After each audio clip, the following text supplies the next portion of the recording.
Fusions in Ben 10 have been quite the goober of the series. It's a relatively unexplored concept that the entire fanbase enjoys, myself included. But what really are fusions? This is defined by Google as the process of joining two or more things to become one entity. Seems pretty self-explanatory. But with the strength of the playlists that we have gotten from Ben 10, let's talk about some of the canon ones we've seen. Starting with the Fusionetrix, which is what I call it. This is the damaged Omnitrix that we first saw in the episode Dr. Animo and the Mutant Ray. Ben removed the faceplate and we were able to get a showing of 3 unique fusions from the episode. Firstly is the Tetraman and Lepidopteran fusion, and in theory this should be a cross of Forearms' his combat skills and strength and Stinkfly's agility, flight, and slime. But that's not the case. The way fusion of Ben 10 works with this version of the Broken Watch is that it combines both an alien's weaknesses and strength, mixing and matching and creating a balanced version of the species.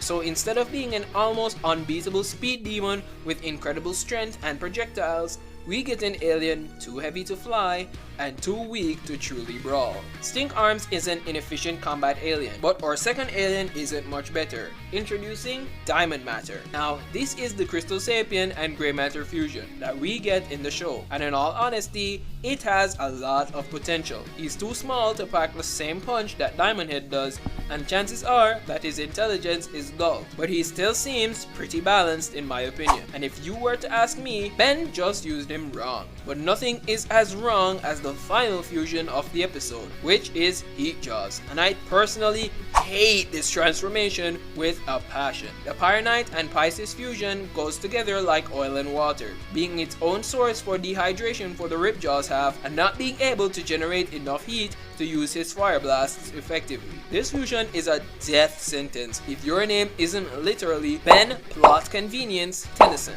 Along with the alien fusions, we are lucky enough to get a few more fusions from the episode as well, such as the Worms and Stinkfly fusions, a Lepidopteran crab, a Pyronite bat, and a Lepidopteran Max Tennyson.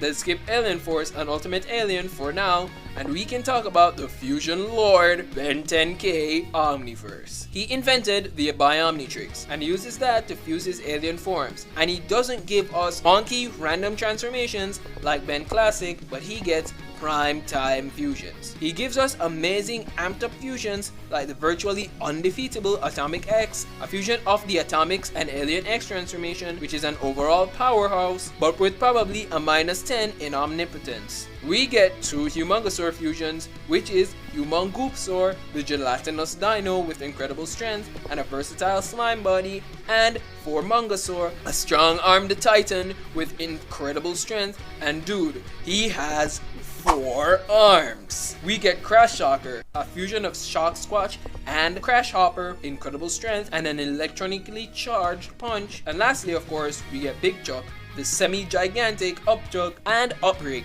the tech genius that can, I don't know, make a time-traveling bike. Now let's talk about the hybrids from the Antitrix. This watch was made by the Walter and Jesse duo, Kevin and Vilgax, and both of them tag-teaming this idea created an amazing watch that thrives on some of these fusion alien transformations. Now I have my currently is, but the alien hybrids are nothing to play around with, using things like Overflow and Spitter, making Undertow, and even creating a Methanosian and Force Verdance fusion is crazy incredible. But one of the greatest fusions to come from the Antitrix is the Grey Matter or Dark Matter fusion, which consists of, theoretically, Crystosapien DNA, Tetraman DNA, potential polymorph DNA, and even a dash of Pyronite DNA, all mixed together with Corrodium creates a beauty of a hybrid. These kinds of things lead me to think that the Antitrix rivals the Biomnitrix in hybrids.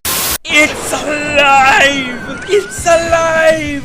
Now for the Frankenstein fusions of Ben 10. These are some of the less merged and balanced fusions in the series with a combination of traits sort of like Frankenstein. We start with the first ever Frankenstein fusion, which is Kevin 11. He absorbed the Omnitrix data back in the episode that is his namesake. He proceeded to use his abilities to commit crimes in the verse, and in the fated clash between him and Ben, after getting a 4-course meal of knuckle sandwiches, he tried to become that guy and ended up becoming corrupted. He was able to double down on the power of his fusion abilities though, and became able to take full advantage of the synergies that each ability would have, turning him into a beast. Still wasn't enough for Cannonball though.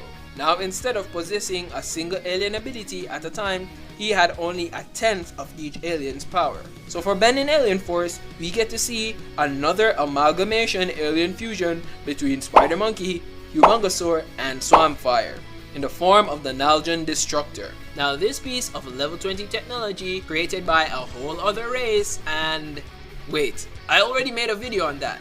Go check it out. It also shot lasers, but let's not talk about that. In the Ultimate Alien series, we explore more Frankenfusions through the Osmosian race. When Agregor completed his absorption of the Andromeda 5, we see a perfectly well-rounded battle machine. He was able to take out both Classic and Ultimate Alien Ben solo, until Ultimate Kevin stepped in, who became the complete fusion of the Ultimatrix, and he was an extreme terror.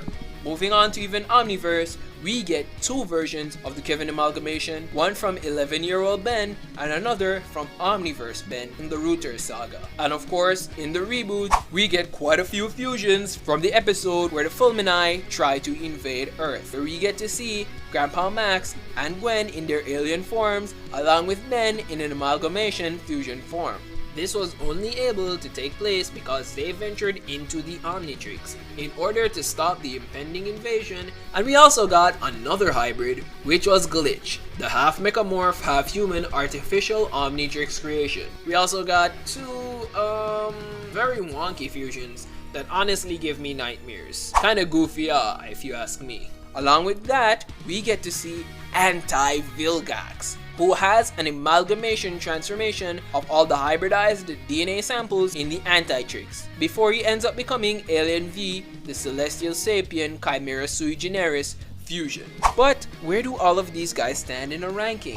I let my boy Ask Air do a short ranking of some of these fusions. Now that my man Grey Matter Fanboy has gone over his opinions, let me give you my top 5 best Ben 10 canon fusions from worst to best. Not only is the design for Heat Jaws practically perfect, but the combination is just too hilarious to not mention. Combine the alien who can't live without water with the alien whose weakness is water, not to mention the design of just a random fire coming out of Ripjaw's head. Overall, not the strongest one on this list, but definitely the most ironic. Almost a secondary job of fusion should be an element of irony, from bringing 2 different aliens with their own baggage together. The design for Stink Arms is kind of freaky. 2 of my favorite classic aliens put together made me really prefer this one over the other classic fusions. 4 Arms delivers the brawn with this one, while Stinkfly brings flight and slam attacks to the equation. While it may be hard for Stinkfly's wings to carry 4 Arms as heavy weight, I think this alien has a lot of applications in fights. Stink Arms could do a maneuver where he flies towards an enemy and drops down onto him with his muscular arms extended into a fist. Totally epic one. Upright can definitely fix a situation involving tech. He can fix tech and merge with it. Basically, give him any piece of scrap metal and you'll probably have a functioning battlecruiser ready to go within 30 seconds. I see how they complement each other, kinda like a Chromastone and Upchuck situation. But couldn't they each accomplish the same things by themselves? I'm pretty sure Upgrade could also fix tech the way Jury Rig could, and Jury Rig could probably control any tech he fixes. Just throwing that out there. Humongosaur, as he's called, combines 2 of my favorite Alien Force aliens, Dino Mighty and Goop, into an interesting looking blob with a giant dino presence. I guess the only added ability with this one would be that Humongosaur's massive size and strength are complemented by Goop's shapeshifting and invincibility. That makes Humongosaur even more indestructible. Atomic X, while kinda overhyped and underused in the series, is by far Ben's most powerful canon transformation. He has the unlimited powers of Alien X, combined with all the nuclear fallout that Atomics is capable of. No need for Serena and Bellicus either, because the fusion gets rid of them altogether. Pretty much an OP master control alien that should never fall